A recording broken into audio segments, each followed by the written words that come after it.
Tehiri-4ND9 is a planet where all life is engineered. All of its inhabitants are animal-based, created in laboratories, and controlled by a single governing power known as Ionics. Ionics is a totalitarian regime disguised as a scientific enterprise and the power of the world.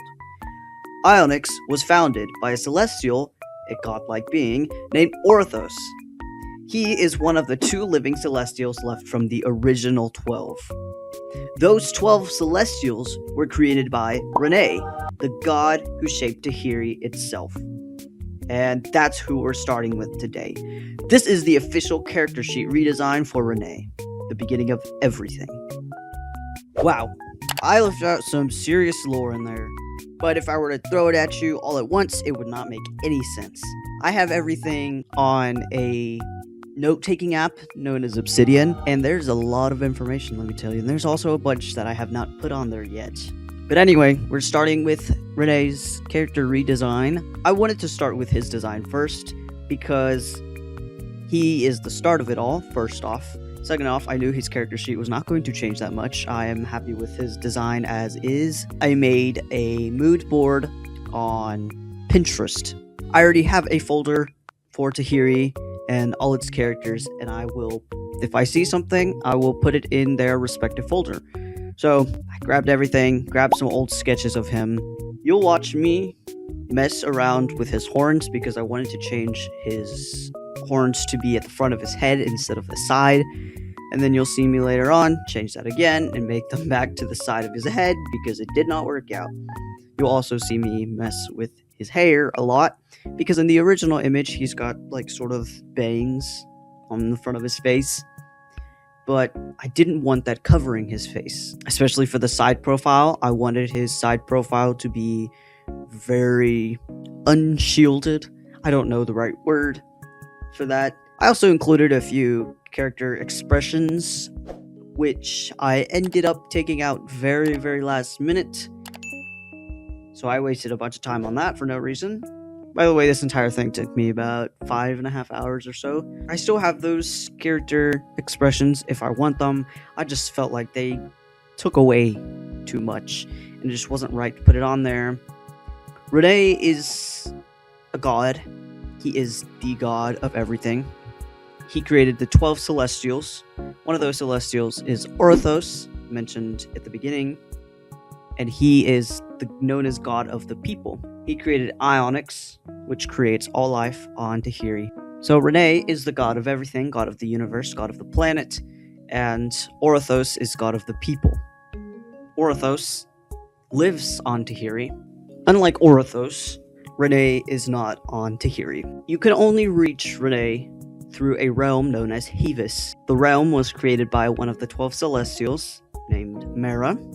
Hevis exists only in the mind. Therefore, the landscape is a reflection of the desires of those who enter it. It remains ever-changing and never solid. Inhabitants of Tehiri can access Hevis through deep meditation, rituals, or dreams.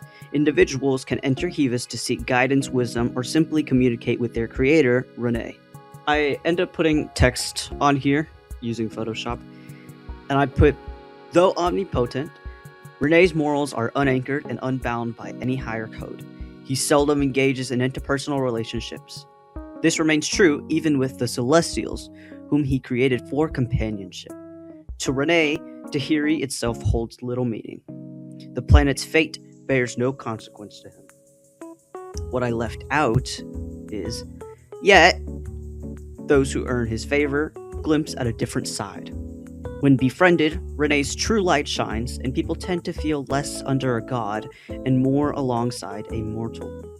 He delights in humor and often enjoys cloaking himself in faux formality when first addressing mortals. Fear may command the initial respect, but Ranae himself prefers familiarity over reverence. Ranae is only available to the citizens of Tehiri through dreams and visions, which is the realm Hevis.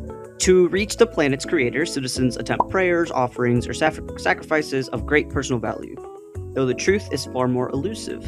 Whether Ranae responds depends entirely on his own whim. He dismisses most, showing interest in only those who fascinate him, such as dreamers, innovators, and even killers. Few can claim to have experienced Ranae face to face, and even then, it is only through a projection of his likeness into the mind. This rarity has shaped a distorted image of him in society. They believe his morals are much higher than they actually are, and it is believed that Ranae has the power to wipe out the planet with the snap of a finger. This is true, but Ranae would never bother. His creations are the Celestials, and he sees little need to interfere with Orthos' creations.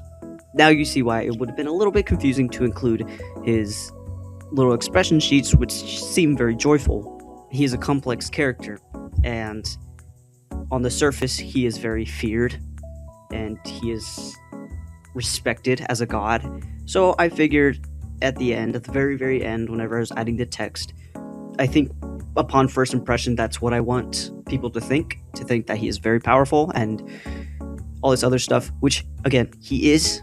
That's just not the type of character he is. Right, anyway, so I had to make the Tehiri logo, and I was using Illustrator at first, and I hate Illustrator, so then I went to Photoshop, and I hate Photoshop. So then I went to Clip Studio, and I hated what I made there, so I went back to Photoshop, and then I went back to Clip Studio. Anyway, I ended up with this, which I do like. Yeah, that's pretty much all I have to say about that. I've had this universe in the works for about 2 years now. I actually want to share it because there's so much lore and so much stuff that it cannot physically contain anymore to myself. I've already made a few animations of some characters and some important lore, but without any context, without anything else, it makes no sense. And I think the first step to being able to put this story out there is making character sheets. And that's the official character sheet for Ranae. This is part of an ongoing series where I'm redesigning and finalizing the canon characters of my original universe, Tehiri-4ND9. If you want to see more of this world, please let me know. I will be working on the next character sheets, which will take longer because they will probably have redesigns, whereas this one stayed true to its original sheet. Anyway, thanks for being here at the beginning of it all.